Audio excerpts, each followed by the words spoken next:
বিশ্বনবী মেরাজে গেলেন, মেরাজ থেকে ফিরে আসলেন।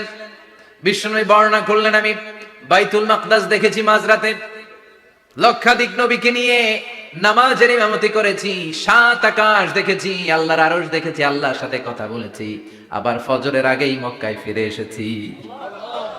সবাইকে খাইছে দিয়েছি, মুহাম্মদের মাথার তার ছিঁড়ে গেছে। নাউজুবিল্লাহ পড়ে।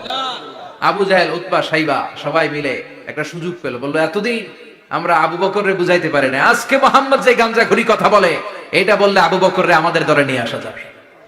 সবাই সাইয়েদনা আবু বকরের কাছে যায়, যে বলে, আবু বকর জানো নাকি তোমার নবী নতুন কথা আমদানি করেছে? কি বলেছে আমার নবী? তোমার নবী বলে মাঝরাতে বাইতুল মাকদাস গিয়েছে। বাইতুল মাকদাসে তখন দ্রুতগামী ঘোড়া দিয়ে ছুটলেও যেতে লাগে 15 দিন।